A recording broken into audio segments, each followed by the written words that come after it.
नमस्कार। आज हम विदाई संभाषण जिनके लेखक बाल मुकुंद जी हैं उनके बारे में पढ़ेंगे। तो सबसे पहले हम लेखक परिचय जानेंगे। खड़ी बोली और आधुनिक हिंदी साहित्य को स्थापित करने वाले लेखकों में से एक बाल मुकुंद गुप्त का जन्म वर्ष 1865 ग्राम गुड़ियानी, जिला रोहतक, हरियाणा में हुआ था। इनकी आरंभिक शिक्षा उर्दू में हुई। तत्पश्चात इन्होंने हिंदी सीखी। इन्होंने मिडिल तक विधिवत शिक्षा प्राप्त की थी। गुप्त जी राष्ट्रीय नवजागरण के सक्रिय पत्रकार थे। भारतेंदु युग और द्विवेदी युग के बीच की कड़ी के रूप में माने जाने वाले बाल मुकुंद गुप्त की रचनाओं में व्यंग्य विनोद का पुट दिखाई देता है। शिव शंभू के चिट्ठे, चिट्ठे और खत, खेल तमाशा इत्यादि इनकी प्रमुख रचनाएं हैं। वर्ष 1907 में साहित्य के इस प्रोधा का देहावसान हो गया। अब हम पाठ की रूपरेखा के बारे में पढ़ेंगे। विधायी संभाषण पाठ लॉर्ड कर्जन की अनैतिक व अन्यायपूर्ण नीतियों से त्रस्त भारतीयों की व्यथा को वर्णित करता है। पाठ में स्पष्ट किया गया है किस प्रकार ब्रिटिश अधिकारी द्वारा किए गए विकास कार्य, बनाई गई नीतियां इत्यादि सभी का उद्देश्य भारतीय संसाधनों का अधिक से अधिक दोहन कर उन्हें ब्रिटिश के हित में उपयोग करना और भारत में ब्रिटिश राज के वर्चस्व को स्थापित करना। वहीं लॉर्ड कर्जन द्वारा अपने पसंदीदा व्यक्ति को काउंसिल में नियुक्त न कर पाने के कारण इस्तीफा देकर इंग्लैंड लौटने की घटना का वर्णन भी है। किस प्रकार निरंकुशता सामान्य लोगों व वायसराय दोनों को कष्ट पहुंचाती है, इसे भारतीयों व लॉर्ड कर्जन दोनों की लाचारी और बेबसी को स्थापित करके पाठ में दिखाया गया है। अभी हम पाठ में कुछ चाहे कठिन शब्दों के अर्थ। लॉर्ड स्वामी, आविर्भाव, आना, घोर, अत्यंत, विषाद, दुख, निर्मल, पवित्र, चित्त, दिल, विचारिए, सोचिए, शान, गौरव, चिराग, दीपक, खलीफा, शासक, प्रभु, महाराज या राजा, रईस, अमीर, चिरस्थाई, हमेशा रहने वाला, पधारे, व्यंग्य अर्थ में सिधारे हैं। शिव शंभू, बाल मुकुंद का कल्पित पात्र जो सदैव भांग के नशे में रहता है। वह बहकी हुई परंतु चुभती हुई सच्ची बातें कहता है। भूख हराम करना, परेशानी में डालना, बिस्तरा गर्म राख पर रखना, मुसीबत को बुलाना, करुणोत्पादक, करुणा पैदा करने वाला, दुखांत, दुख भरे अंत वाला, दर्शक, देखने वाला, सूत्रधार, संचालन करने वाला, सुखांत, जिसका अंत अच्छा हो, लीला, क्रीड़ा करने वाला।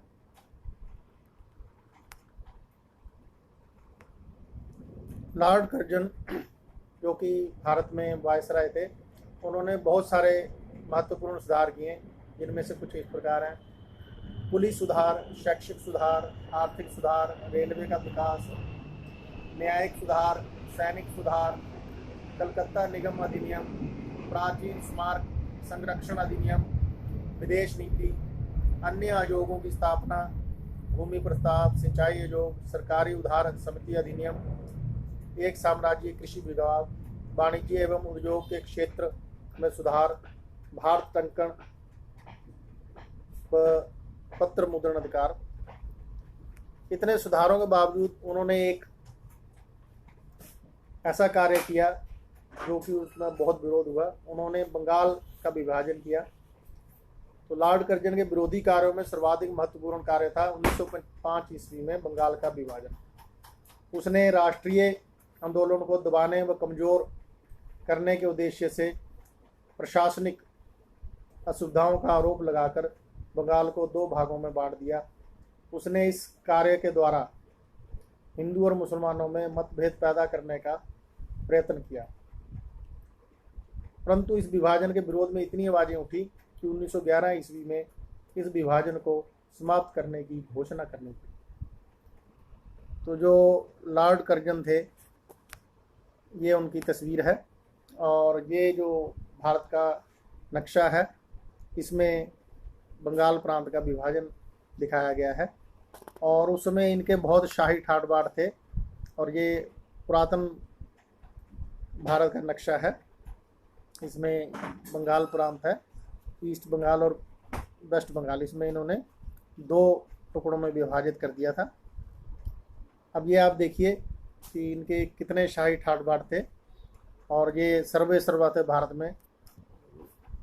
जो लॉर्ड एडमंड हैं, जो ब्रिटेन के राजा थे, उनके बाद इन्हीं का नाम था। जो इन्होंने दिल्ली में एक दरबार किया था, उसमें जो यात्रा निकाली, उसमें सबसे आगे इन्हीं का हाथी था, और सबसे जो होदा था हाथी का, वो सोने का लगा बना हुआ था। और ये दिल्ली दरबार की शोभा है, चित्र है उसका एक। और ये जो राजे महाराजे सेना लेके आए थे, उस परेड का वर्णन है। ये कुछ चित्र और हैं।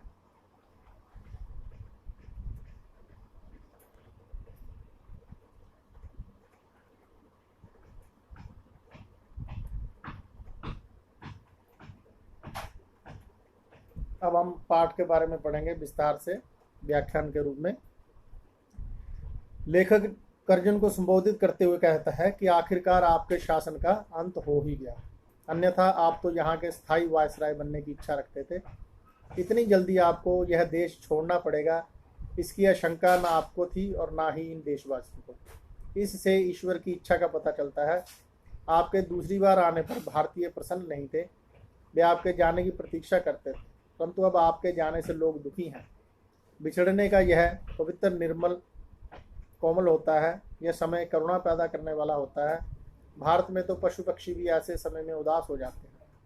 लेखक के उदाहरण के द्वारा बताता है कि शिव शंभू के पास 2 गायें थी, एक बलशाली थी, दूसरी कमजोर थी। बलशाली गाय जो है रोजाना कमजोर गाय को टक्कर मारा करती थी। एक दिन बलशाली गाय को पुरोहित को दान में दे दिया गया, परंतु उसके जाने के बाद कमजोर गाय प्रसन्न नहीं हुई, उसने चारा भी नहीं खाया। तो जहाँ जब पशु ऐसे हैं, तो मानव की दशा का अंदाजा लगाना मुश्किल नहीं है। लेखक बताते हैं कि इस देश में पहले भी अनेक शासक आए और चले गए, यह परंपरा है, परंतु आपका शासनकाल दुखों से भरा था। कर्जन ने सारा राज सुखांत समझकर किया था, उसका अंत दुखद हुआ, जिसका आभास न सामान्य जनता को था न आपको। वे सभी लीलाओं का केंद्र स्वयं को समझ रहे थे, किंतु वास्तव में सारी लीलाएं रचने वाला कोई और है। वास्तव में लीला में की लीला का किसी को पता नहीं चलता। दूसरी बार आने पर आपने ऐसे कार्य करने की सोची थी जिससे आगे के शासकों को परेशानी ना हो, परंतु सब कुछ उल्टा हो गया। आप स्वयं बेचैन रहे और देश में अशांति फैला दी। आने वाले शासकों को परेशान रहना पड़ेगा, इसका अनुमान लगाना कठिन है। आपने स्वयं भी कष्ट में हैं और जनता को भी कष्ट दिए।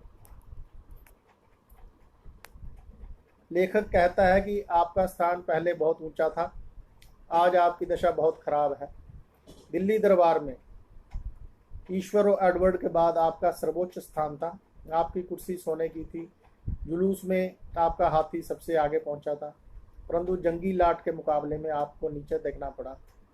आप धीर व गंभीर थे, परंतु काउंसिल में गैर कानूनी कानून पास करके और कन्वोकेशन में अनुचित भाषण देकर अपनी धीरता का दिवाला निकाल दिया। आपके इस्तीफे की धमकी को स्वीकार कर लिया गया। आपके इशारों पर राजा महाराजा अफसर नाचते थे, परंतु इस इशारे में देश की शिक्षा और स्वाधीनता समाप्त हो गई थी। आपने देश में बंगाल विभाजन किया, परंतु आप अपनी मर्जी से एक फौजी को इच्छित पद पर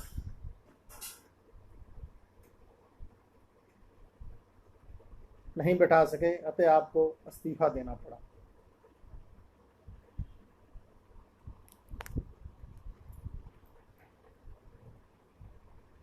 लेखक कहता है कि आपका मनमाना शासन लोगों को याद रहेगा। आप ऊंचे चढ़कर गिरे हैं, परंतु गिरकर पड़े रहना अधिक दुखी करता है। ऐसे समय में व्यक्ति स्वयं से घृणा करने लगता है। आपने कभी प्रजा के हित की नहीं सोची, आपने आंख बंद कर हुक्म चलाए और किसी की नहीं सुनी। यह शासन का तरीका नहीं। आपने हर काम अपनी जिद से पूरे किए। केसर और जार भी घेरने घोटने से प्रजा की बात सुनते थे। आपने कभी प्रजा को अपने समीप ही नहीं आने दिया। नादिर शाह ने भी आसिफ जाह के तलवार गले में डालकर प्रार्थना करने पर कत्लेआम रोक दिया था, परंतु आपने 8 करोड़ जनता की प्रार्थना पर बंग भग रद्द करने का फैसला नहीं लिया। अब आपका जाना निश्चित है। परंतु आप बंग भंग करके अपनी जिद पूरी करना चाहते हैं। ऐसे में प्रजा कहाँ जाकर अपना दुख जताएगी।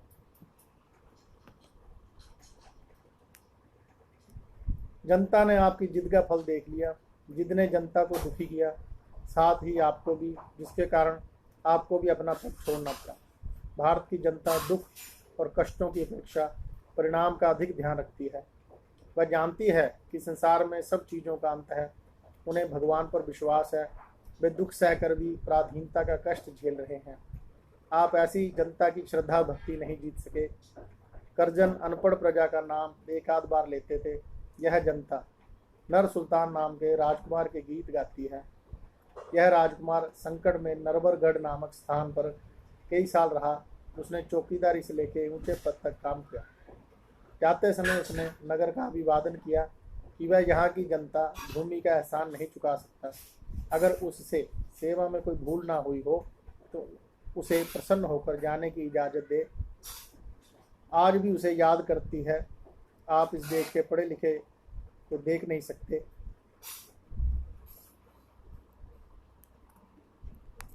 लेखक कर्जन को कहता है कि राजकुमार की तरह आपका बिंदाई संभाषण भी ऐसा हो सकता है।